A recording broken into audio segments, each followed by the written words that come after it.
앞으로 딱 한 달만 살 수 있다면 무엇을 바꾸겠는가? 이런 질문으로 시작하는 내 생의 한 달이라는 책이 있습니다. 올해 코로나가 없었다면 아마 성도님들과 함께 읽으면서 나누려고 했던 책이기도 합니다. 작년에 계획을 세울 때에 올 가을에 내 생의 마지막 한 달 이 책을 함께 읽으면서 우리가 우리의 삶을 돌아보기를 원하는 마음으로 계획을 세웠었는데 사실은 코로나 때문에 이제 하지 못한 일이기도 한데요.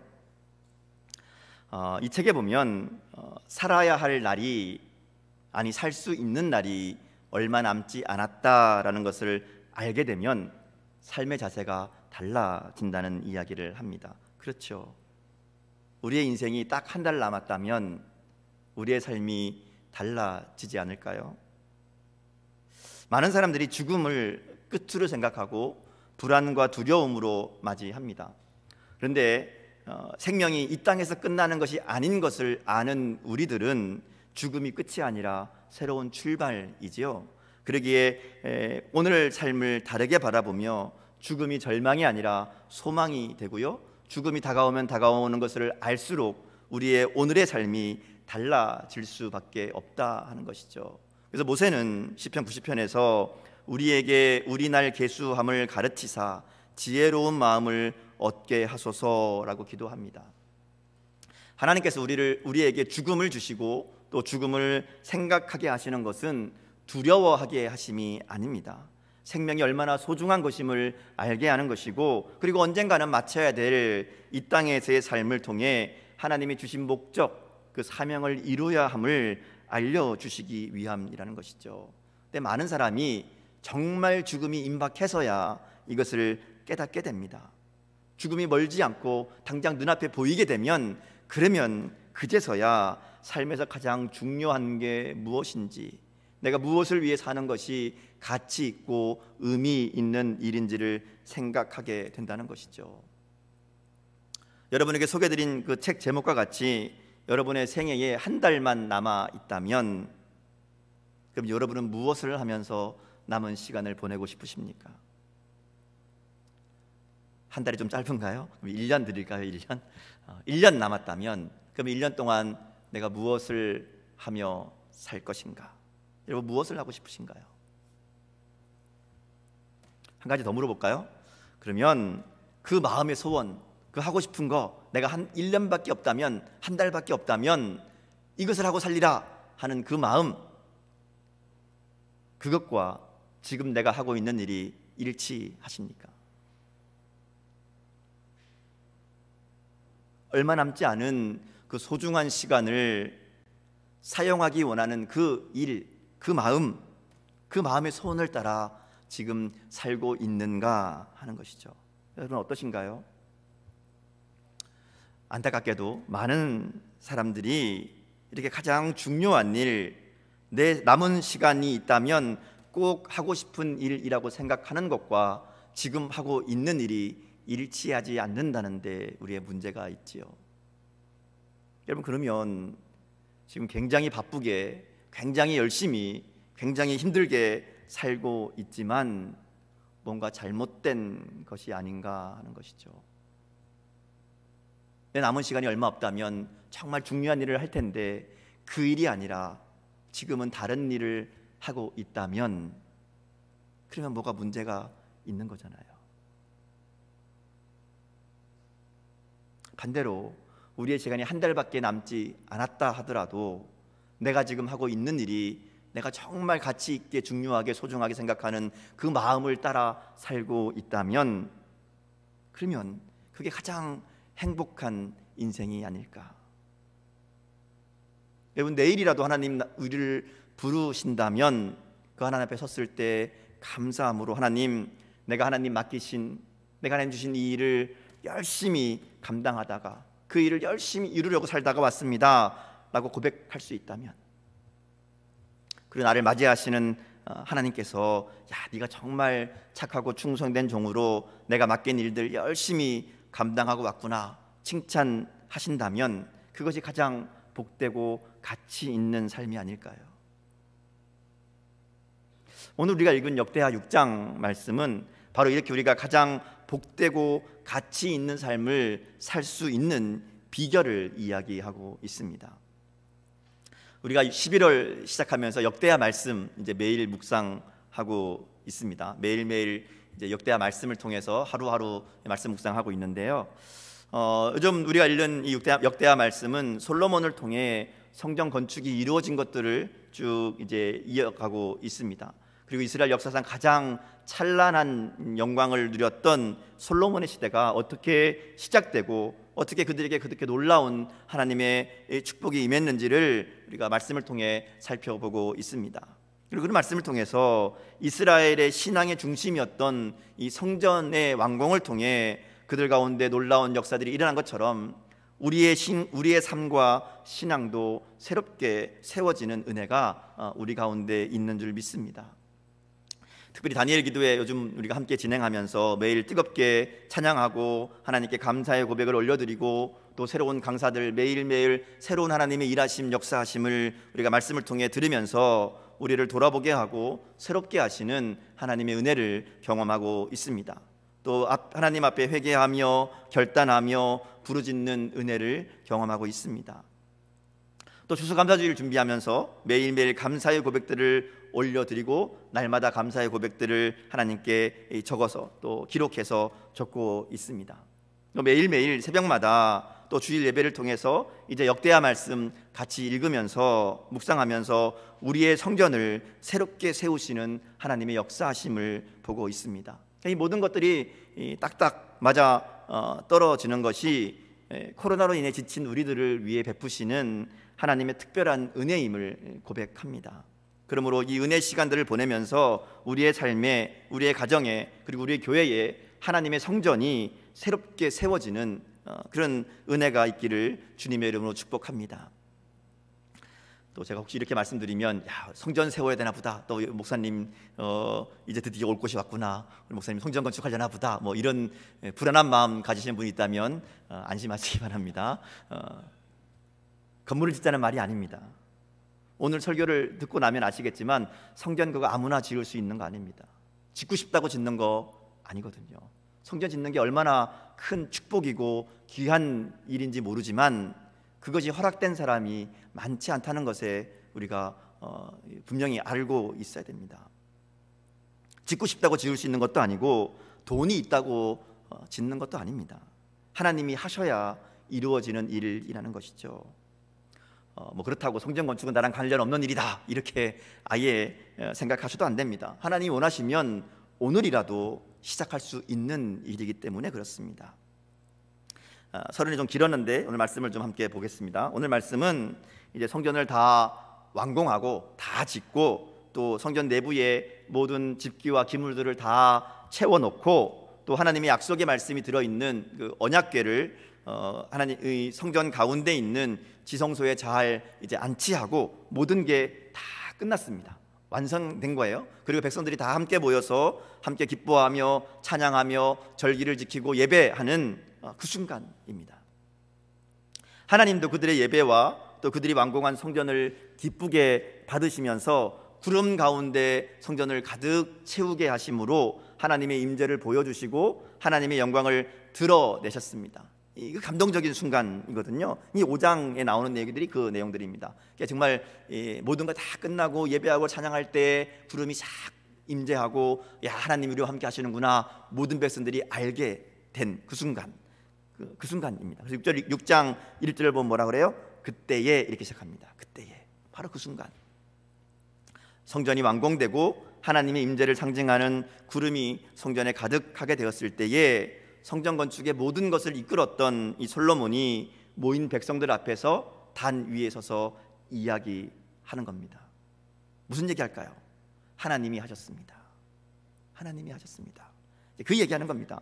하나님의 은혜를 고백하며 그리고 이제 지은 이 성전 가운데 하나님이 임재하시고 머무시기를 간구하는 기도가 그 다음에 이어지죠. 그래서 오늘 우리가 읽은 6장 1절부터 11절까지는 이 솔로몬이 백성들에게 이야기하는 축복의 내용이고 12절부터 마지막 절까지는 하나님께 기도하는 내용입니다.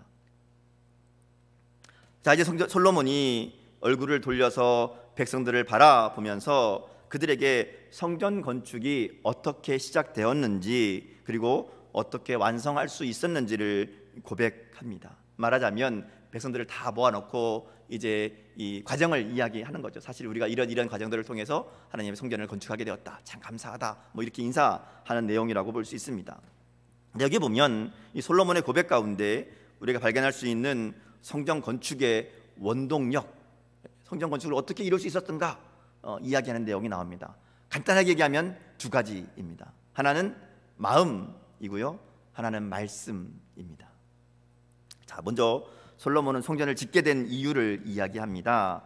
하나님은 사실 머물 곳이 집이 필요하신 분이 아니잖아요. 그렇다고 어느 장소에 머무시는 분도 분명히 아닙니다. 그래서 1절에 보면 여호와께서 캄캄한 데 계시겠다 말씀하셨사오나 이렇게 솔로몬이 이야기합니다. 캄캄한 데 계신다는 것은 쉽게 말하면 보이지 않는다라는 의미죠. 볼 수 없다 하는 의미죠. 하나님이 어두운 곳에 계신다는 것은, 캄캄한 곳에 계신다는 것은 우리가 발견할 수 없다 이런 의미입니다. 하나님은 인간의 눈으로 볼 수 있는 분이 아니잖아요. 우리가 볼 수 있는 것도 또 찾을 수 있는 분도 아닙니다. 그리고 우리가 만든 장소에 거하시는 분도 아니죠. 그런데 솔로몬이 지금 간구하기를 하나님께서 자기가 지금 지은 성전이 하나님이 계실 처소가 되기를 간구합니다. 솔로몬은 아무리 웅장하고 크고 멋진 성전이라고 하더라도 하나님이 계실 만한 곳이 아니라는 것을 분명히 알 수 있습니다. 그런데 자신들이 지은 성전에 하나님이 계시기를 구하는 것이죠. 왜냐하면 하나님이 그렇게 하시겠다고 약속하신 거예요. 그래서 그렇게 구합니다. 하나님이 성전을 짓게 하시고 스스로 그곳에 계시겠다고 약속하신 거예요. 그 약속에 이야기하는 겁니다. 왜 그랬을까 하면 하나님이 제한이 없는 분인데 스스로 한 장소를 택하고 하나님의 이름을 거기에 두겠다고 약속했다 하는 것이죠. 그것이 4절부터 11절까지 솔로몬이 말하는 내용입니다. 하나님 왜 이런 약속을 주셨는가? 왜 하나님께서 자신을 제한해서 내가 이곳에 머물겠다, 내가 너희서 그것을 통해서 너희와 함께함을 보이겠다 약속하셨는가 하면 그 다음 나오는 얘기가 그 이유를 얘기하는 겁니다. 이 약속은 다윗에게부터 시작됩니다. 분명한 것은 하나님은 성전을 지으라고 한 적도 없고 또 성전이 필요하지도 않으신 분이죠. 그런데 역대상 17장에 보면 성전을 짓겠다는 다윗의 결단, 다윗의 마음이 나옵니다. 그때도 하나님 뭐라고 하시는가 하면, 야, 내가 언제 너한테 집 지라고 한 적이 있느냐 이렇게 얘기하시는 거예요. 나 집 필요 없다. 그럼에도 불구하고 하나님이 성전을 짓도록 허락하십니다. 왜냐하면 오늘 말씀에 나오는 것처럼 다윗이 가진 이스라엘 하나님 여호와의 이름을 위하여 성전을 건축할 마음, 이 마음이 있는 것을 좋아하셨기 때문입니다. 오늘 본문 말씀 다시 한번 읽어볼까요? 7절, 8절 말씀 같이 읽겠습니다. 자, 시작. 내 아버지 다윗이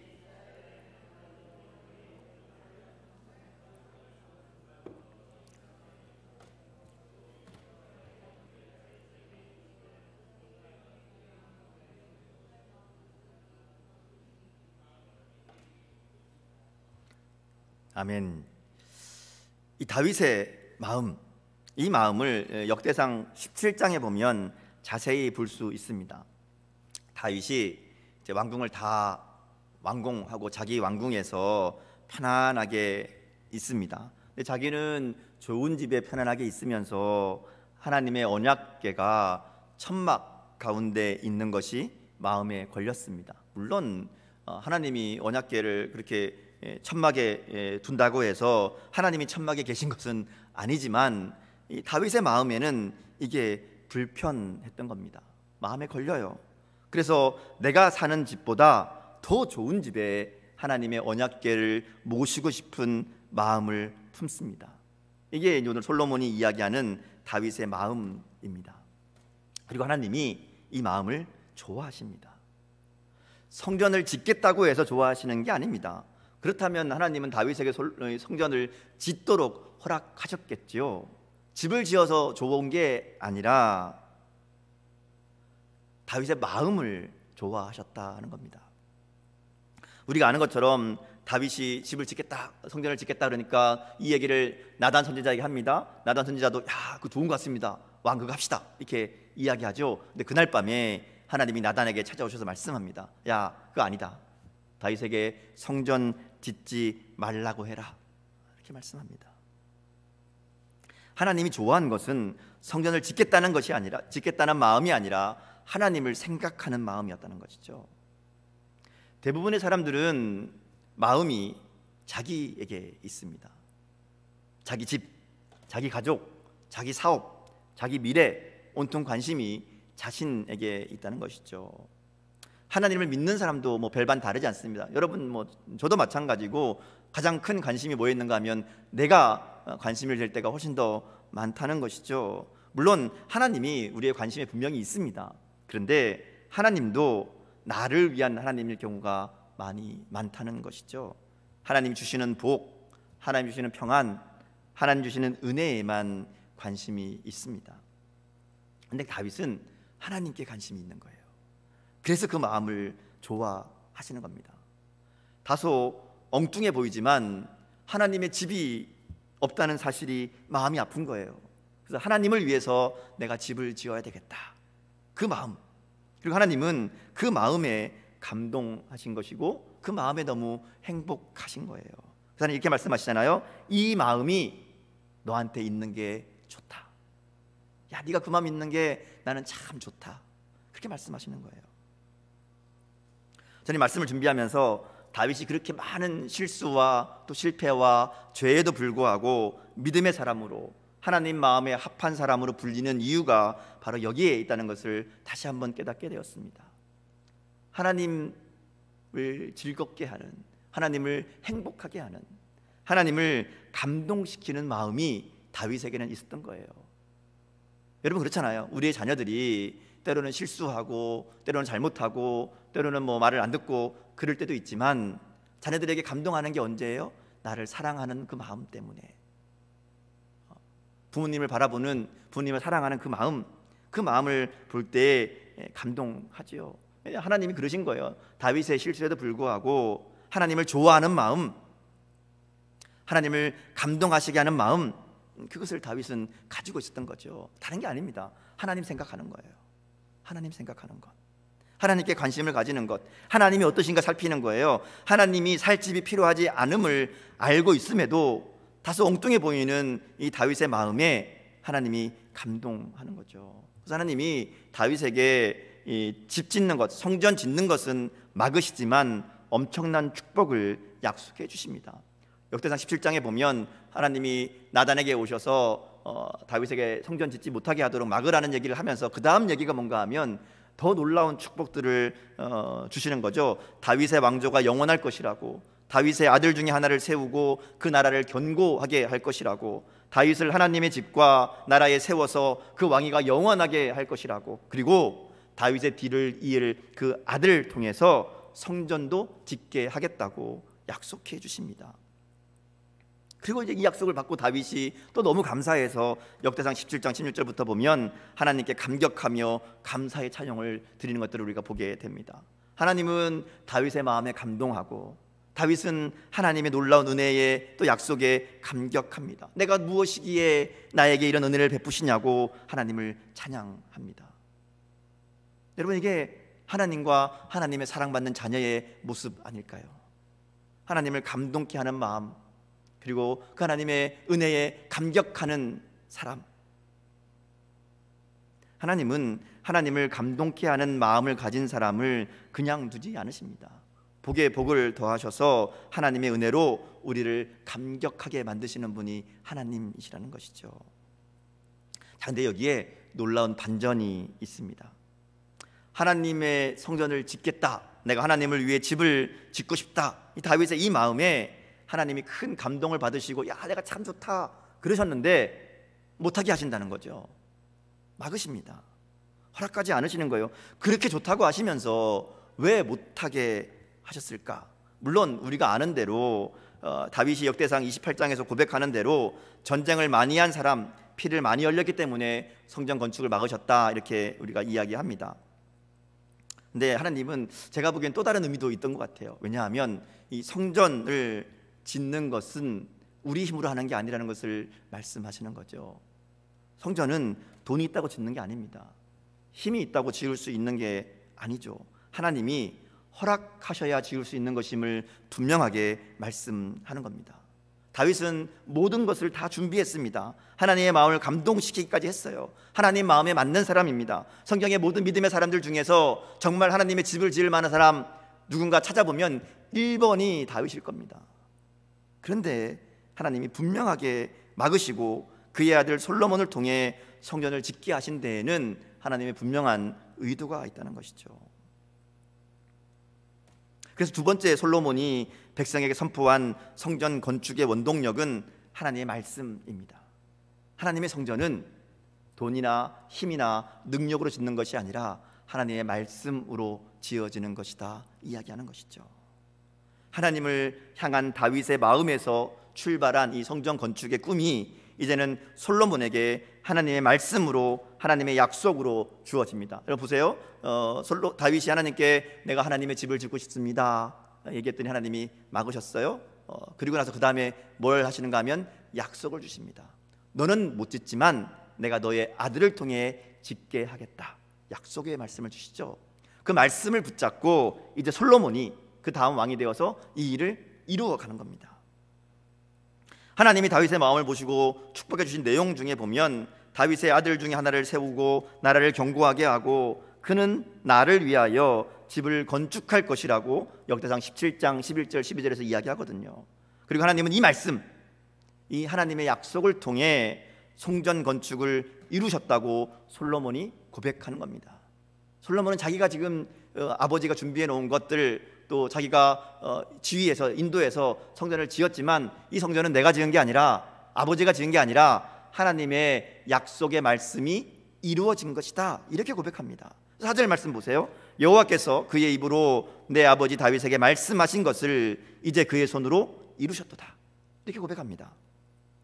10절 말씀도 마찬가지입니다. 우리 10절 말씀 같이 한번 읽어볼까요? 10절 말씀 읽겠습니다. 자, 시작. 이제 여호와께서 말씀하신 대로 이루셨도다. 내가 여호와께서 말씀하신 대로 내 아버지 다윗을 대신하여 일어나 이스라엘 왕위에 앉고 이스라엘의 하나님 여호와의 이름을 위하여 성전을 건축하고. 하나님이 말씀하신 대로 내가 왕이 되었고 하나님이 말씀하신 대로 내가 성전을 지었다 이렇게 고백하는 겁니다. 그러니까 솔로몬의 이 고백은 성전 건축의 모든 과정은 하나님의 약속에서 출발해서 하나님의 말씀대로 이루어진 것이다 이렇게 고백하는 겁니다.